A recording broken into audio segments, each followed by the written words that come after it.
Hello friends, good morning. നമ്മുടെ reality സീരിയലിലേക്ക് എല്ലാവർക്കും സ്വാഗതം. അങ്ങനെ രേവതി എല്ലാവർക്കും ലഡു കൊണ്ടുവന്ന് കൊടുത്ത് തനിക്ക് കിട്ടിയ ഒരു വലിയ അവസരത്തെ പറ്റി പറയാം. അത് കേട്ടപ്പോൾ ചന്ദ്രമതിയും ശ്രുതിയും കണ്ണും തള്ളി ഇരിക്കുവാണ്. അപ്പോൾ താൻ ആദ്യമായിട്ടൊരു സംരംഭത്തിലേക്ക് ഇറങ്ങിയതാണ്, അത് എനിക്ക് കിട്ടിയെന്നൊക്കെ പറഞ്ഞ് ഭയങ്കര സന്തോഷത്തോടെ രേവതി ഇങ്ങനെ സംസാരിക്കുക. അപ്പോൾ അതൊന്നും ഇഷ്ടപ്പെടുന്നില്ല അമ്മയ്ക്കും മക്കൾക്കും. അപ്പോൾ മോൾ ഈ ഒരു സംരംഭത്തിൽ ഇറങ്ങിയത് വെറുതെ ആവില്ലെന്നും അതിൽ മോൾ വെച്ചടി ഉയരും, അത് അച്ഛൻ ഉറപ്പാണെന്നും രവിയേട്ടൻ ഇങ്ങനെ പറയുന്നേ. പിന്നെ എന്നും പറഞ്ഞിരിക്കുക ചന്ദ്ര അന്നേരം. അങ്ങനെ എല്ലാവർക്കും ലഡു കൊണ്ടേ കൊടുക്കുമ്പോൾ രവിയുടെ എടുക്കല്ലേ. അപ്പോൾ എന്താടി ഇദ്ദേഹത്തിന് ഷുഗർ ഉണ്ടെന്ന് അറിയില്ലെന്ന് ചോദിച്ചു ചന്ദ്ര. ഇദ്ദേഹത്തെ ഹോസ്പിറ്റലിൽ കൊണ്ടുപോകാനാണോ നീ ഇതൊക്കെ കൊണ്ടുവന്ന് കൊടുക്കുന്നതെന്നൊക്കെ ചോദിക്കുമ്പം ചന്ദ്രേ വല്ലപ്പോഴും ഒരു ലഡു ഒക്കെ കഴിക്കുന്നതിൽ കുഴപ്പമൊന്നുമില്ല കേട്ടോ. ഇന്ന് മോളുടെ ജീവിതത്തിൽ സന്തോഷം നിറഞ്ഞൊരു ദിവസമല്ലേ, നീ ഒന്ന് മിണ്ടായിരിക്കാൻ പറഞ്ഞ് രവിയേട്ടൻ അതിൽ നിന്ന് എടുത്ത് കഴിച്ചു. അപ്പോൾ ചന്ദ്രയ്ക്ക് കൊടുത്തപ്പോൾ ചന്ദ്രയ്ക്ക് വേണ്ടാന്ന് പറഞ്ഞു. ഇത്രയും നാട് മുഴുവനും ചുറ്റിക്കറങ്ങി പൂ കൊടുത്തു. ഇപ്പം പൂവ് ഓഡിറ്റോറിയത്തിൽ കൊണ്ടുപോയി കെട്ടിത്തൂക്കുന്നു. അത്രയല്ലേ ഉള്ളൂ വ്യത്യാസം. അതിനവിടെ സ്വീറ്റ്സും വാങ്ങി വന്നിരിക്കാന്നും പറഞ്ഞുകൊണ്ട് ചന്ദ്ര അപമാനിക്കുക രേവതിയെ. അപ്പം അത് കേട്ടപ്പോൾ ശ്രുതിക്കും ഭയങ്കര സന്തോഷം. രേവതി അവളുടെ ജോലിയിൽ ഒരു പടി മുകളിൽ കയറി, അല്ലെങ്കിൽ മുന്നിൽ കയറി. അപ്പം പറയട്ടെ, നല്ല വാക്കല്ലേ ചന്ദ്ര നീ പറയേണ്ടത്, അല്ലെങ്കിലും നിന്റെ വായിൽ നിന്ന് എപ്പോഴാണ് നല്ല വാക്ക് വന്നിട്ടുള്ളത് അല്ലേ? കഷ്ടം തന്നെ ചന്ദ്ര, കഷ്ടം എന്ന് പറഞ്ഞിരിക്കുമ്പം നല്ല വാക്ക് പറയാനും മാത്രമല്ല അവിടെ എന്താ ചെയ്തത്? ശ്രുതി ഒരു പാർലർ നടത്തുന്നു എന്ന് പറയുമ്പോൾ അമ്മേ വലിയ പാർലർ എന്ന് ശ്രുതി, വലിയ പാർലർ. ശ്രുതി ഷോറൂം നടത്തുന്നു. അമ്മേ വലിയ ഷോറൂം നടത്തുന്നു. അതൊക്കെ അച്ഛനമ്മമാരെന്നുള്ളൊരു നിലയിൽ നമുക്ക് നല്ല അഭിമാനത്തോടു കൂടി പറയത്തില്ലേന്ന് ചോദിച്ചു. ഇവളീ ചെയ്യുന്നതേ അത്ര പറയാനും മാത്രമൊന്നുമില്ല. അന്നേരം ചന്ദ്രേ ഈ ഓഡിറ്റോറിയത്തിൽ ഫംഗ്ഷൻ നടക്കുമ്പോഴേ അത് ഡെക്കറേറ്റ് ചെയ്യുക എന്ന് പറയുന്നത് നിസ്സാര സംഭവമൊന്നുമല്ല, അതൊരു വലിയ ജോലി തന്നെയാണെന്ന് അച്ഛൻ പറഞ്ഞു. എന്ത് വലിയ ജോലി? ഒരു 4 പൂ എടുത്തോടെ കെട്ടിത്തൂക്കും, പിറ്റേ ദിവസം അതെടുത്ത് വെളിയിലെറിയും. പിന്നെ എന്തിനാ ഇവളിതൊക്കെ എടുത്ത് ചെയ്യുന്നതെന്നൊക്കെ ചോദിച്ച് ചന്ദ്ര അതിനും ഇങ്ങനെ കളിയാക്കിക്കൊണ്ടിരിക്കാം. നമ്മൾ ഈ കഴിക്കുന്നതൊക്കെ എന്ന് നമ്മുടെ വയറ്റിൽ തന്നെ കിടക്കുമെന്ന് രവിയേട്ടൻ ചോദിച്ചു. എന്ന് കയറി നമ്മൾ പിന്നെയും ഭക്ഷണം കഴിക്കാതിരിക്കുന്നുണ്ടോ? പിന്നെയും ബാക്കി പറയുന്നില്ല എന്ന് പറഞ്ഞിരിക്കുമ്പം നിങ്ങളെല്ലാത്തിനും ഇവളെ ഇങ്ങനെ സപ്പോർട്ട് ചെയ്യുന്നത് കൊണ്ടാണ് അവളിങ്ങനെ ഇഷ്ടത്തിന് നടക്കുന്നതെന്നൊക്കെ ചന്ദ്ര പറയാണ്. വീട്ടിലെ ജോലി ചെയ്യാനേ അവൾക്കിപ്പോൾ സമയമില്ല. ഈ ഡെക്കറേഷൻ ഒക്കെ പറഞ്ഞ് ഇനിയിപ്പോൾ വീട്ടിൽ വരികയേ ഇല്ല എന്നുള്ള കാര്യവും ചന്ദ്ര ഇങ്ങനെ പറയുന്നു. ശ്രുതി അന്നേരം അതൊക്കെ പൊച്ചിച്ച് ഇങ്ങനെ നിൽക്കുക കേട്ടോ. ഉള്ളത് മുഴുവൻ ബ്ലാക്ക് മെയിലേഴ്സിന് കൊണ്ട് കൊടുത്ത് ചേച്ചി ഇങ്ങനെ അന്തസ്സായിട്ട് ഇങ്ങനെ നിൽക്കുകയാണ് അവിടെ. ആ സമയം മോളെ രേവതി, ഇവള് പറയുന്നൊന്നും നീ കാര്യമാക്കാൻ പോകണ്ട. മോളുടെ ജോലി നല്ല അന്തസ്സായിട്ട് ചെയ്തോളാൻ പറഞ്ഞു എന്ന് പറഞ്ഞ് രേവതി തലയാട്ടി. അങ്ങനെ ആ ഒരു സംസാരത്തിന് ശേഷം രേവതി ഇങ്ങനെ സ്വീറ്റ്സും പിടിച്ചുകൊണ്ട് ഇങ്ങനെ നിൽക്കുക. അപ്പോഴോ അമ്മയോട് അത് എടുക്കാനായിട്ട് അച്ഛൻ നിർബന്ധിച്ചു. ചന്ദ്രയ്ക്ക് അത് എടുക്കണം എന്നുണ്ട്. ചന്ദ്ര അത് എടുക്കാൻ തുടങ്ങി. അമ്മേ നമ്മളിതൊന്നും കഴിക്കാൻ പാടില്ല അമ്മേ, നമ്മൾ രണ്ടാളും വെറുതെ എടുത്തിരിക്കുകയല്ലേ അമ്മേ, അതൊക്കെ ഇങ്ങ് മറന്നു എന്ന് ശ്രുതി ചോദിക്കാം. ദാഹിച്ച പച്ച വെള്ളം പോലും കുടിക്കാൻ പാടില്ല എന്ന് പറഞ്ഞപ്പോൾ നല്ല കാര്യം എന്ന് പറഞ്ഞാൽ അച്ഛൻ ഇങ്ങനെ ഇരുന്ന് കഴിക്കണം എന്നും പറഞ്ഞ് ചന്ദ്ര ഇരിക്കും കേട്ടോ. ആ സമയത്ത് ശ്രുതി സ്വീറ്റ്സ് എടുക്കാൻ പറഞ്ഞു. അപ്പോൾ എടുത്തോളാൻ പറഞ്ഞു. അപ്പോൾ ശ്രുതി എടുക്കാൻ നോക്കിയപ്പോൾ അവൾ എടുക്കുന്നുണ്ടല്ലോ എന്ന് ചന്ദ്ര ഇങ്ങനെ പറയാം ശ്രുതിയോട്. അപ്പോൾ അവൾക്ക് വെറുതൊന്നുമില്ലല്ലോ അമ്മയെന്ന് ശ്രുതി. അപ്പോൾ അങ്ങനെ അവർ കൺഗ്രാറ്റ്സ് ഒക്കെ പറഞ്ഞു. അങ്ങനെ നമ്മുടെ വർഷ അത് എടുക്കാതിരിക്കുകയാണ്. വർഷയോട് എടുക്കാൻ പറഞ്ഞപ്പോൾ വർഷ അവളുമായിട്ട് പിണക്കത്തില്ല. അവളുടെ പിണക്കം ഉടനെ ഒന്ന് മാറുമെന്ന് എനിക്ക് തോന്നണില്ല എന്ന് പറഞ്ഞ് ഇങ്ങനെ ഇരിക്കുന്നു. അപ്പോഴേക്കും നമ്മുടെ വർഷം ഇങ്ങനെ കണ്ണിറക്കി കാണിക്കുക രേവതിയെ. എന്നിട്ടൊരു ചിരിയൊക്കെ ചിരിച്ചിങ്ങനെ നിൽക്കുമ്പം രേവതിക്കും ചിരി വന്നേ. രേവതി എന്നിട്ട് ചിരിച്ചുകൊണ്ട് ഇങ്ങനെ നിൽക്കുവാണ്. അപ്പം ശ്രീകാന്തേ വർഷയോട് എടുക്കാൻ പറ എന്ന് പറയുമ്പം വർഷ സ്വീറ്റ്സ് എടുക്കാൻ പറഞ്ഞു. അപ്പോൾ വർഷ ഒന്നും അല്ലാത്തപോലെ ഇങ്ങനെ നിൽക്കും. അപ്പോൾ ശ്രീകാന്ത് ഒന്നുകൂടെ പറഞ്ഞു. അങ്ങനെ നിർബന്ധിച്ചപ്പോൾ വർഷം ഒരെണ്ണം എടുത്തു. ഈ സമയത്ത് സച്ചി അങ്ങോട്ടേക്ക് വന്നു. ഇതെന്താ ഇവിടെ എന്ന് ചോദിച്ചു. അപ്പോൾ സച്ചേട്ടാ നമ്മളെന്നാ കൊട്ടേഷൻ കൊടുത്തില്ലേ, ആ ഓർഡർ എനിക്ക് കിട്ടിയെന്ന് പറഞ്ഞു. അത് കിട്ടുമെന്ന് ഞാൻ പ്രതീക്ഷിച്ചു, അക്കോട് കൈ എന്ന് പറഞ്ഞുകൊണ്ട് സച്ചി രേവതിക്ക് കൈ കൊടുത്തു. അങ്ങനെ സന്തോഷമായിട്ട് നിൽക്കും അവർ രണ്ടുപേരും. അപ്പോൾ ഇവർ രണ്ടുപേരും കൈയൊക്കെ കൊടുത്ത് നിൽക്കുന്നത് ശ്രുതിക്കും അമ്മയ്ക്കും ദഹിച്ചില്ല, ഇഷ്ടപ്പെട്ടില്ല എന്ന് പറഞ്ഞുകൊണ്ട് ഇങ്ങനെ ഇരിക്കുക രണ്ടുപേരും കൂടി. അപ്പോൾ ഏട്ടത്തിയുടെ റൂട്ട് വളരെ കറക്റ്റാണെന്ന് ശ്രീകാന്ത് പറഞ്ഞു. ഇപ്പോൾ എല്ലാവരും കല്യാണം ആഘോഷമായിട്ടാണ് നടത്തുന്നത്, ഡെക്കറേഷനൊക്കെ വേണ്ടിയിട്ട് ഒത്തിരി കാശ് മുടക്കുന്നുണ്ടെന്ന് പറഞ്ഞു.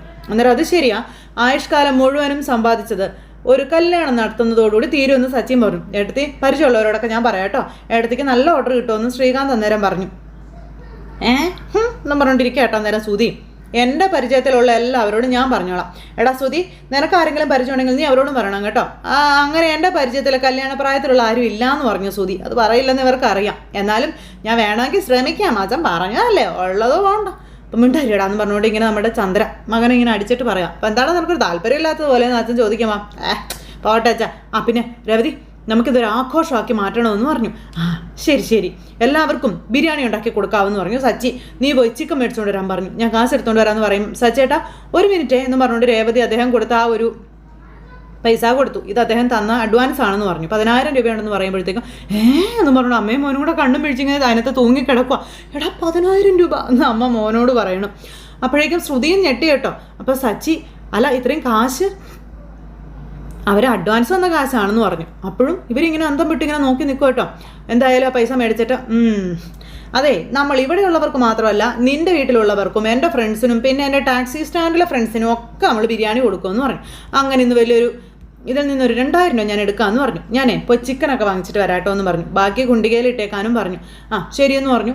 അങ്ങനെ അവരങ്ങ് പോയി. അവർ പോയി കഴിഞ്ഞപ്പോഴത്തേക്കും അമ്മയും മോനും കൂടെ താഴേക്ക് കയ്യും കൊടുത്ത് ഇങ്ങനെ ഇരിക്കുക. അമ്മേ സച്ചിയുടെ ഭാര്യയ്ക്ക് നാളെ ഒരു ഓർഡർ കിട്ടിയാൽ മതിയായിരുന്നല്ലേ? എന്നാത്തിനാടാ? എന്നാൽ നമുക്ക് നാളെ ബിരിയാണി കഴിക്കാമായിരുന്നല്ലോ, വ്രതം ഇന്നുകൊണ്ട് തീരില്ലേന്ന് ചോദിച്ചു. മിണ്ടാതിരിക്കുന്നതായിരിക്കും നിനക്ക് നല്ലത്, ദ്രോഹി എന്ന് പറഞ്ഞിട്ട് അമ്മ വളർന്നു വരുന്ന ഒരു ബിസിനസ് ആയിക്കോണോ, ഞാൻ ഒരു ടൈക്കോണോ ഞാൻ പറയുന്നില്ല. നിൻ്റെ കൂടെ നിന്ന് എനിക്കൊന്ന് ബിരിയാണി കഴിക്കാൻ പറ്റില്ല, അവൻ്റെ ഒരു കൂടോത്തരം എൻ്റെ ദൈവമേ എന്ന് പറഞ്ഞിരിക്കുക. ചിക്കൻ കിട്ടാതെ തിരിച്ചു വന്നാൽ മതിയായിരുന്നു എന്ന് പറഞ്ഞുകൊണ്ട് ഇങ്ങനെ സുധി അവിടെ ഇരിക്കുവാണ്. ഈ സമയത്ത് നമ്മുടെ രേവതി ചിക്കൻ മേടിക്കാൻ പോരുന്ന ആ വഴിക്ക് രേവതിക്ക് പരിചയമുള്ളൊരു ചേച്ചിയെ കണ്ടു. അപ്പോൾ രേവതി എങ്ങോട്ടാന്ന് ചോദിച്ചു. ഞാൻ ചിക്കൻ മേടിക്കാൻ വന്ന ചേച്ചി, സ്ഥിരമായിട്ട് മേടിക്കുന്ന ചിക്കൻ സ്റ്റോളിൽ തുറന്നിട്ടില്ല, ഇത് ജംഗ്ഷൻ കഴിഞ്ഞാൽ വേറൊരു കടയുണ്ടല്ലോ അങ്ങോട്ട് പോകാമെന്ന് പറഞ്ഞു. അന്നേരം വേണ്ട അവിടുന്ന് ഒന്നും നീ മേടിക്കണ്ട, വേറെ നല്ലൊരു ഇറച്ചിക്കടയുണ്ട് അവിടുന്ന് മേടിച്ചാൽ മതി എന്ന് പറഞ്ഞു ചേച്ചി. അതെവിടെ ചേച്ചി? എനിക്ക് പരിചയമുള്ള ഒരാളുടെ കടയാണ്, ഞാൻ സ്ഥിരം അവിടുന്ന് വാങ്ങിക്കാറ്, നീ വാ എന്ന് പറഞ്ഞാൽ ചേച്ചിയും രേവതിയുടെ കൂടെ കയറി പോകുന്നു. അത് വേറെ ആരുടെയും കടയായിരുന്നില്ല, നമ്മുടെ ഇളയച്ചൻ്റെ കടയായിരുന്നു. അങ്ങനെ അദ്ദേഹം അവിടെ നിന്ന് ഇറച്ചി വിറ്റുകൊണ്ടിരിക്കുക. വരുന്നവരോട് വലിയ ഡയലോഗൊക്കെ അടിച്ച് അതുപോലെ തന്നെ ചിക്കൻ മുറിച്ച് ഡയലോഗൊക്കെ ഇറക്കി ഇങ്ങനെ അടിച്ചുകൊണ്ടിരിക്കുക. അപ്പോഴത്തേക്ക് ഇവരങ്ങോട്ടേക്ക് വന്നു. അപ്പോൾ അതാ രേവതി ഞാൻ പറഞ്ഞ കട എന്ന് പറഞ്ഞു. അങ്ങനെ അവർ രണ്ടുപേരും കൂടി അങ്ങോട്ടേക്ക് ചെല്ലുമ്പോഴത്തേക്കും ഈ ചേട്ടൻ ഇവിടുന്ന് ബിരിയാണിക്ക് ഇത് ഇങ്ങനെ കട്ട് ചെയ്യണമെന്നൊക്കെ പറഞ്ഞ് ഇന്ന് ഒരാൾക്ക് ചിക്കൻ കട്ട് ചെയ്ത് എടുത്തോണ്ടിരിക്കുക, ഇറച്ചിയൊക്കെ കട്ട് ചെയ്ത് കൊടുത്തോണ്ടിരിക്കുക. അപ്പോഴത്തേക്ക് രേവതിക്ക് ഒരു കോള് വന്നു. രേവതി ആണെങ്കിൽ ആ ഫോൺ എടുത്തോണ്ട് അങ്ങ് നീങ്ങി അമ്മയെ വിളിച്ചു. അപ്പോൾ അമ്മയായിട്ട് വർത്താനം പറഞ്ഞുകൊണ്ടിരിക്കാം. അപ്പോഴേക്കും ചെന്ന് കഴിഞ്ഞിട്ട് എന്തൊക്കെയുണ്ട് വിശേഷം എന്ന് ചോദിച്ചു നമ്മുടെ ഇളയച്ചനോട്. അപ്പോൾ ഒരു വിശേഷവും ഇല്ല, സുഖമായിട്ട് പോകുന്നു എന്ന് പറഞ്ഞു. എന്താ വേണ്ടത്, ചിക്കനാണോ മട്ടനാണോ എന്താ? അപ്പോൾ ചിക്കൻ മതി, ഒരു 7 കിലോ എടുത്തോളാൻ പറഞ്ഞു. ബിരിയാണി വെക്കാനാണെന്ന് പറഞ്ഞപ്പം ആയിക്കോട്ടെ എന്ന് പറഞ്ഞു. അന്നേരം രേവതി അവിടെ അമ്മേ ഒരു ഓഡിറ്റോറിയത്തിലെ ഡെക്കറേഷനുള്ള ഓർഡർ കിട്ടി അമ്മ എന്നൊക്കെ പറഞ്ഞ് രേവതി ഇവിടെ നിന്ന് അമ്മയോട് സംസാരിക്കാം. ഇളയച്ചൻ ഇവിടെ നിന്ന് ഇറച്ചി വെട്ടിയിട്ടുണ്ടിരിക്കാം. അപ്പോൾ ബിരിയാണിക്കയുടെ കടയിൽ നിന്ന് മേടിക്കുന്ന ഇറച്ചി ഒരിക്കൽ ടേസ്റ്റ് ചെയ്താൽ പിന്നെ ഇവിടെ നിന്ന് തന്നെ എല്ലാവരും മേടിക്കത്തുള്ളൂ, ഞാൻ പുതിയൊരു ആളെയും കൊണ്ടാണ് വന്നതെന്ന് പറഞ്ഞു. അപ്പോൾ രേവതി ഇങ്ങനെ അവിടെ നിൽക്കുക കേട്ടോ. ഇതേ എനിക്ക് വേണ്ടിയിട്ടല്ല അവൾക്ക് വേണ്ടിയിട്ടാണെന്നും പറഞ്ഞു. എന്നും പറഞ്ഞുകൊണ്ട് ഇങ്ങനെ നോക്കുമ്പോൾ രേവതി നിൽക്കുന്നു. അയ്യോ ഇത് ശ്രുതിയുടെ സച്ചിയുടെ ഭാര്യ രേവതിയല്ലേ, ഇനിയിപ്പോൾ ഞാൻ എന്നെ ചെയ്യും, അതെ ഞാൻ കത്തിയുടെ മൂർച്ച നോക്കിയിട്ട് വരാവേ എന്നും പറഞ്ഞുകൊണ്ട് ഇങ്ങനെ അവിടെ നിന്ന് നമ്മുടെ ബിരിയാണിക്ക അതായത് നമ്മുടെ ഇളയച്ചൻ അങ്ങോട്ടേക്ക് പോയി. അപ്പോൾ രേവതി അമ്മ ഇന്ന് ചോറ് വയ്ക്കേണ്ട കേട്ടോ, ഞാൻ ബിരിയാണി കൊടുത്തു വിടാം അമ്മേ എന്നൊക്കെ പറഞ്ഞുകൊണ്ട് രേവതി അവിടെ ഫോണിൽ സംസാരിക്കുന്നത്. അപ്പോഴത്തേക്ക് ഒരു തോർത്തെടുത്ത് നമ്മുടെ ഇളയച്ചൻ മുഖം അങ്ങ് മൂടി കണ്ണ് മാത്രം കാണാവുന്ന രീതിയിൽ. ആ സമയത്ത് രേവതി അങ്ങോട്ടേക്ക് കയറി വന്നു. അപ്പോൾ എന്തിനാ തോർത്തുകൊണ്ട് മുഖം മൂടിയിരിക്കുന്നതെന്ന് ചോദിച്ചാൽ ചേച്ചി പെട്ടെന്ന്. അപ്പോൾ ചീ എന്നൊക്കെ പറയുക. അപ്പോൾ ജലദോഷമുണ്ടോ? ജലദോഷം ഒന്നും പറഞ്ഞേക്കാം. ജലദോഷമോ എന്നും പറഞ്ഞുകൊണ്ട് ഒച്ചയൊക്കെ മാറ്റി സംസാരിക്കുവാണ്. ഇവളുടെ പേര് രേവതി എന്നാ, ഇവൾ ഇനി അടിക്കടി ഇവിടെ തന്നെ വരും, എനിക്ക് തരുന്നത് പോലെ നല്ല ഇറച്ചി എന്നെ നോക്കി ഇവൾക്കും കൊടുക്കണം കേട്ടോ എന്ന് പറഞ്ഞപ്പോൾ ഇവളെങ്ങാനും എന്നെ തിരിച്ചറിഞ്ഞ സച്ചി എന്നെ പീസാക്കും, ഇവളിവിടെ വരുമെന്ന് ഞാൻ സ്വപ്നത്തിൽ പോലും കരുതിയില്ലെന്ന് പറഞ്ഞ ഇളയച്ചൻ നിന്ന് ഇറച്ചി വെട്ടിക്കൊണ്ടിരിക്കുക. അപ്പോൾ രേവതി ആളെ ഇങ്ങനെ നോക്കുന്നുണ്ടേ. അപ്പോൾ അദ്ദേഹത്തിൻ്റെ ഇറച്ചി വെട്ട് കണ്ട് രേവതി അന്തം വിട്ടിങ്ങനെ നോക്കുവാണ്. അയ്യോ ബിരിയാണി പീസാക്കാനാണ് പറഞ്ഞത്, കറി പീസാക്കാനല്ല എന്നാ ചേച്ചി പറയുമ്പോഴത്തേക്കും പേടിച്ച് കൈ വിറയ്ക്കുന്നത് കൊണ്ട് അങ്ങനെ ആയി പോകുന്നതാണ്, ഞാൻ വെട്ടുന്നതല്ല എന്നൊക്കെ പറഞ്ഞിട്ട് മനസ്സിൽ നമ്മുടെ ഇക്ക ഇങ്ങനെ പറയണം. അന്നേരം ചേച്ചി ഇയാളെന്താ സംസാരിക്കില്ലെന്ന് ചോദിച്ചു. അത് പിന്നെ ഇദ്ദേഹം സംസാരിക്കാതിരിക്കുന്നതാണ് നല്ലത്, സംസാരിച്ച് തുടങ്ങിയ പിന്നെ നിർത്തത്തില്ല എന്ന് പറഞ്ഞു ചേച്ചി രേവതിയോട്. ഇങ്ങനെ ഇടയ്ക്കിടയ്ക്ക് ഇവരെ നോക്കും, ചിക്കൻ വരയ്ക്കും അങ്ങനെയൊക്കെ. അപ്പോഴത്തേക്ക് രേവതിക്ക് എന്തൊക്കെയോ ഭയങ്കര ഒരു ഈ സ്മെല്ലടിച്ചിട്ടേ ചേച്ചി ഈ സ്മെല്ല് എനിക്ക് പിടിക്കുന്നില്ല ചേച്ചി മേടിച്ചിട്ട് ഞാൻ പുറത്ത് നിൽക്കാവെന്ന് പറഞ്ഞു രേവതി പുറത്തേക്ക് ഇറങ്ങി നിൽക്കുന്നു. അപ്പോഴേക്കും ചിക്കൻ വെട്ടി പീസാക്കി കയ്യിലേക്ക് അങ്ങ് വെച്ച് കൊടുത്തു നമ്മുടെ ബിരിയാണിക്ക. അപ്പോൾ എത്ര രൂപയായി എന്ന് ചോദിച്ചു. അപ്പോഴേക്കും കണക്ക് കൂട്ടുക, കാൽക്കുലേറ്റർ എടുത്ത് കണക്ക് കൂട്ടി. എന്നിട്ട് രേവതിയോട് ഇത് ഇത്രയായി എന്ന് പറഞ്ഞു. അപ്പോഴേക്കും രേവതി ഇങ്ങനെ നോക്കി 1055 എന്ന് പറഞ്ഞ പൈസയും കൊടുത്തു. അപ്പോൾ രേവതി ഇനിയും ഇങ്ങോട്ട് തന്നെ വരണം കേട്ടോ എന്ന് പറയുമ്പം ഈ ചേട്ടൻ്റെ ചിക്കൻ ഞങ്ങളൊന്ന് കഴിച്ച് നോക്കട്ടെ, നല്ലതാണെങ്കിൽ ഞാൻ ഇനിയും വരൂ കേട്ടോ എന്ന് പറഞ്ഞു. അപ്പോഴേക്കും ഒന്നും പറഞ്ഞിട്ടൊക്കെ ഇങ്ങനെ കൈയൊക്കെ കൂപ്പി കാണിക്കാം. അല്ല എന്താ പറയുന്നതെന്ന് ചോദിക്കുമ്പോഴേക്കും ഇനിയും വരണം എന്നാണ് പറഞ്ഞത്. വരാം കേട്ടോ എന്നും പറഞ്ഞ അങ്ങോട്ട് അവർ പോയി കഴിഞ്ഞപ്പോഴത്തേക്കും തോർത്തൊക്കെ എടുത്ത് മാറ്റി. എൻ്റെ ദൈവമേ എന്നും പറഞ്ഞുകൊണ്ട് നമ്മുടെ ബിരിയാണിക്ക് അവിടെ എങ്ങനെ നിൽക്കുകയാണ്. പെണ്ണ് ഇനിയും വരുമെന്നാണ് പറഞ്ഞത്. ഇത്തവണ ഒരുവിധം എങ്ങനെയൊക്കെയോ രക്ഷപ്പെട്ടു, അടുത്ത തവണ രക്ഷപ്പെടാൻ കഴിയണമെന്നില്ല. ഇനി ഞാൻ എന്ത് ചെയ്യും, ഇതിനൊരു അവസാനം ഉണ്ടാക്കിയേ പറ്റൂ, ശ്രുതിയെ കണ്ടൊന്ന് സംസാരിക്കണം എന്നും പറഞ്ഞുകൊണ്ട് ഇങ്ങനെ ബിരിയാണിക്ക് അവിടെ ചിന്തിച്ചുകൊണ്ട് നിൽക്കുക. ഈ സമയത്ത് അമ്മയും മോനും കൂടി അവിടെ ടെൻഷൻ അടിച്ചെന്ന് പറഞ്ഞാൽ ഒരു പരുവായി. കാരണം ഇവരിപ്പോൾ ബിരിയാണി ഉണ്ടാക്കുമല്ലോ. അയ്യോ, ശ്രുതിയാണെങ്കിൽ ചായയൊക്കെ കുടിച്ച് ഇവരുടെ അടുത്തേക്ക് ചെല്ലുവാണ്. ശ്രുതിയാണെങ്കിൽ ഇവരുടെ മുന്നിൽ നടന്നങ്ങ് ഓടുക.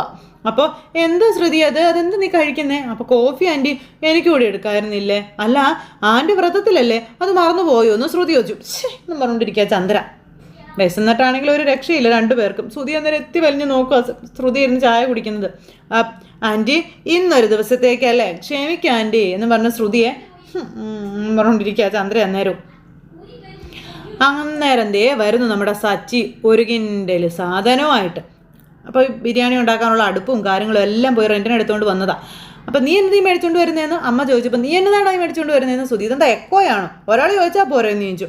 അപ്പോൾ ഇതെന്താണെന്ന് കണ്ടിട്ട് നിങ്ങൾക്ക് മനസ്സിലായില്ലേ? ഇതാണ് ബിരിയാണി ചെമ്പ്, ഇത് സ്റ്റൗവ് എന്നും പറഞ്ഞുകൊണ്ട് ഇങ്ങനെ കാണിച്ചപ്പോൾ അമ്മ ബിരിയാണി ചെമ്പോ, അയ്യോ എൻ്റെ തെമ്മേ എന്നും പറഞ്ഞുകൊണ്ട് ശ്രുതി ഇങ്ങനെ ഇരിക്കാം. അപ്പോഴേക്കും ശ്രീകാന്തും വർഷയും അല്ലേട്ടാ എന്തിനാ ഇത്രയും വലിയ ഇത്രയും വലിയ ചെമ്പൊക്കെ എന്ന് ചോദിക്കും. 10-25 പേർക്കുള്ളത് ഉണ്ടാക്കണ്ടേ, അതിനുള്ള പാത്രം ഇവിടെ ഉണ്ടോ എന്ന് ചോദിച്ചു. 25ഓളം പേർക്ക് ഉണ്ടാക്കണം അല്ലേ? പിന്നല്ലാതെ.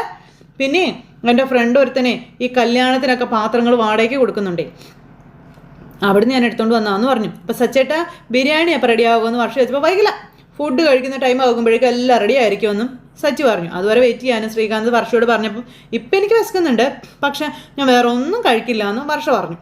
ഒന്നും കഴിച്ചില്ലെങ്കിലേ അത്രയും ബിരിയാണി അധികം കഴിക്കാമല്ലോ എന്നും പറഞ്ഞിങ്ങനെ ഇരിക്കുമ്പോൾ വർഷേ രേവതിക്ക് എന്തോ ഓർഡർ കിട്ടിയതിൻ്റെ സന്തോഷത്തിൽ അവരുണ്ടാക്കുന്ന ബിരിയാണിയല്ലേ ഇത് എന്ന് ചോദിച്ചു ചന്ദ്ര. അതിനിപ്പോൾ എന്താ, അങ്ങനെ ഉണ്ടാക്കുന്ന ബിരിയാണി കഴിച്ചുകൂടെ എന്ന് ചോദിച്ചു. നീയും രേവതിയും തമ്മിൽ പിണക്കത്തിലല്ലേ, നിങ്ങൾ തമ്മിൽ മിണ്ടാറ് പോലും ഇല്ലല്ലോ എന്ന് ചോദിക്കുമ്പോൾ എന്ന് പറഞ്ഞുകൊണ്ട് ഇങ്ങനെ നിൽക്കുക നമ്മുടെ സച്ചി. അവരുടെ സന്തോഷത്തിന് വേണ്ടി അവരുണ്ടാക്കുന്ന ബിരിയാണി നീ എങ്ങനെ കഴിക്കും? മിണ്ടാറില്ലെങ്കിലും എല്ലാ ദിവസവും രേവതി ചേച്ചി ഉണ്ടാക്കുന്ന ഭക്ഷണമല്ലേ ഞാൻ കഴിക്കുന്നത്. അപ്പോൾ പിന്നെ ഈ ഭക്ഷണവും പിണക്കം തമ്മിലേ അതിനൊരു ബന്ധമില്ല. ആൻറ്റി വെറുതെ ഓരോന്ന് പറയണ്ടാന്ന് പറഞ്ഞു. പക്ഷേ നീ നിന്റെ ഇഷ്ടം പോലെ എത്രയാണെന്ന് വെച്ചാൽ കഴിച്ചു. അതിനുശേഷം നിനക്ക് നിൻ്റെ കൂടെ വർക്ക് ചെയ്യുന്നവർക്കും കൊണ്ട് കൊടുക്കണമെന്നും സച്ചി പറയും എന്ന് പറഞ്ഞുകൊണ്ടിരിക്കുക ചന്ദ്ര. ഇഷ്ടപ്പെട്ടില്ല, എല്ലാം ശ്രുതി കാരണമാണെന്ന് പറഞ്ഞുകൊണ്ട് ചന്ദ്ര ഇങ്ങനെ ഇരിക്കുവാണ്. അപ്പോൾ അമ്മ വല്ലതും പറഞ്ഞായിരുന്നോ എന്ന് നേരെ ശ്രുതി അവിടെ ചോദിച്ചു. ഞാനൊന്നും പറഞ്ഞില്ലേ എന്ന് പറഞ്ഞുകൊണ്ട് ചന്ദ്ര അവിടെ ഇരിക്കുന്നു. അപ്പോഴത്തേക്ക് അച്ഛൻ വന്നു. ഇതെന്താടാ ഇതെന്ന് ചോദിച്ചു. അപ്പോഴത്തേക്കും രേവതി മോള് വന്നില്ലേടാ എന്ന് ചോദിച്ചു. അതേ വരുന്നുണ്ടല്ലോ എന്നും പറഞ്ഞു. അപ്പോഴത്തേക്കും കുറേ ചിക്കനുമായിട്ട് ഇങ്ങ് കയറി വന്നപ്പോൾ നീ എന്താ ഇത്രയും താമസിച്ചെന്ന് ചോദിച്ചു. അത് പിന്നെ നമ്മൾ എന്നും മേടിക്കുന്ന ചിക്കൻ കട തുറന്നിട്ടില്ല സച്ചേട്ടാ, പിന്നെ രുക്മിണി ആൻറ്റി കുറച്ച് ദൂരെയുള്ള വേറൊരു കടയിൽ എന്നെ കൂട്ടിക്കൊണ്ട് പോയി, അവിടുന്നാണ് വാങ്ങിച്ചതെന്ന് പറഞ്ഞു. അതുകൊണ്ടാണ് വൈകിയതെന്നും രേവതി പറയുക. വൈകിയാൽ എന്താ നല്ല ചിക്കനാണ് കിട്ടിയത്, സൂപ്പറാണ് കേട്ടോ എന്ന് പറഞ്ഞു. എന്നാൽ നമുക്ക് തുടങ്ങാമെന്ന് പറഞ്ഞു. സച്ചിയും രേവതിയും കൂടെ പോകുമ്പോൾ ഞാനും ശ്രുതി ഇവിടെ വ്രതത്തിലാണെന്നുള്ള ആരും നിങ്ങൾക്കറിയില്ലേ, ഈ വീട്ടിലെ അടുക്കളയിൽ ചിക്കൻ വയ്ക്കാൻ പറ്റത്തില്ല എന്ന് പറഞ്ഞു. സച്ചേട്ടാ അല്ലെങ്കിലും ഇത്രയും വലിയ പാത്രം വെച്ച് കിച്ചണിൽ നമുക്ക് പാചകം ചെയ്യാൻ പറ്റത്തില്ല, പുറത്ത് വെച്ച് ചെയ്യാമെന്ന് പറഞ്ഞു. പുറത്തെങ്കിൽ പുറത്ത് വാ എന്ന് പറഞ്ഞ് ശ്രീകാന്തിനെയും കൂട്ടി സച്ചിയും വർഷയും രേവതിയും കൂടെ അങ്ങ് പോയി. അച്ഛനും പോയി. അമ്മേ എന്നും പറഞ്ഞുകൊണ്ട് ശ്രുതി അങ്ങോട്ടേക്ക് ചെല്ലുക. കണ്ടോ അമ്മേ? അപ്പോൾ അമ്മ എത്തി വലിഞ്ഞ് നോക്കുവാണ്. മോനെ കുറച്ച് മാറ്റി വയ്ക്കാൻ പറഞ്ഞാലോ? അമ്മേ വേണ്ട, ഒരു ബിരിയാണിയായിട്ട് അമ്മയുടെ ജീവനെ കമ്പയർ ചെയ്യരുതമ്മേ, എനിക്ക് എൻ്റെ അമ്മയുടെ ജീവനാണ് വലുത്. അമ്മേ ബിരിയാണി നാളെയും നമുക്ക് കഴിക്കാം, എന്നാലും ഇന്ന് വേണ്ടായിരുന്നു അല്ലേ അമ്മേ എന്ന് പറഞ്ഞുകൊണ്ട് അവരിയ്ക്കുമ്പോഴത്തേക്ക് ഇവിടെ തകൃതിയായിട്ട് ബിരിയാണി ഉണ്ടാക്കും. അപ്പോഴത്തേക്കും വർഷയാണെന്നുണ്ടെങ്കിൽ ഓരോന്നൊക്കെ ചെയ്യാൻ കൂടുന്നു. പക്ഷേ വർഷയ്ക്കൊരു ഉള്ളി പൊളിക്കാൻ പോലും അറിയില്ല. ഇങ്ങനെയൊക്കെ എന്ത് കഷ്ടപ്പെട്ടാലേ ഓരോന്നും ഉണ്ടാക്കുന്നേ എന്ന് പറഞ്ഞുകൊണ്ടിരിക്കുമ്പോഴത്തേക്കും സവാള റെഡി എന്ന് പറഞ്ഞാൽ അച്ഛൻ അങ്ങോട്ടേക്ക് വന്നു. പക്ഷേ രേവതി മോളുടെ ബിസിനസ് ഡെവലപ്പ് ആയി കഴിഞ്ഞാൽ നമുക്ക് എല്ലാവരും വിളിച്ചൊരു പാർട്ടി കൊടുക്കണം എന്നൊക്കെ പറഞ്ഞു അച്ഛൻ. അതെ, ഞാൻ ഇതിൻ്റെ ചീഫ് ഷെഫ്, രുചിയോടെ ബിരിയാണി കഴിക്കണമെന്നുണ്ടെങ്കിൽ ആരും മിണ്ടരുത് പറഞ്ഞേട്ടല്ലോ എന്ന് ശ്രീകാന്ത് പറയുമ്പോൾ അയ്യോ എടാ നിന്റെ ചേട്ടാ ഞാൻ എടാ എന്തായാലും തന്നോളം ഇല്ലെങ്കിലും അവനൊരു വലിയ ഹോട്ടലിൽ വലിയ പാചകക്കാരനല്ലേടോ എന്നൊക്കെ പറഞ്ഞുകൊണ്ട് ഇങ്ങനെ അച്ഛൻ സമ്മതിച്ചു കേട്ടോ പാചകക്കാര. അടുത്തതെന്താ, അരി കഴുകി ചിക്കനും കഴുകി, ഇനി നമുക്ക് ബിരിയാണി ഉണ്ടാക്കി തുടങ്ങാമെന്ന് പറഞ്ഞു ശ്രീകാന്ത്. എന്താ വെച്ചാ തുടങ്ങാം, അടിപൊളി. അച്ഛൻ സവാള അരിയുന്നു.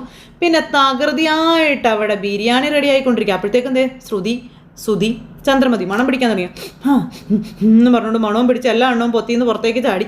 മണം കാരണം അവിടെ എങ്ങും നിൽക്കത്തില്ല എന്നും പറഞ്ഞുകൊണ്ട് ചന്ദ്രമതി ഇങ്ങനെ വന്ന് തല മുമ്പിട്ട് ഇങ്ങനെ നോക്കിക്കൊണ്ട് ഇങ്ങനെ കിടക്കാം ബാൽക്കണിയിൽ. അപ്പോൾ അങ്ങനെ ഒരു സിറ്റുവേഷനും കാര്യങ്ങളും കാണിച്ചുകൊണ്ടാണ് ഇന്നത്തെ നമ്മുടെ കഥ അവസാനിച്ചിട്ടുള്ളത്. അപ്പോൾ എല്ലാവരും കാത്തിരുന്ന് കാണണം കേട്ടോ. എല്ലാവർക്കും ടാറ്റാ.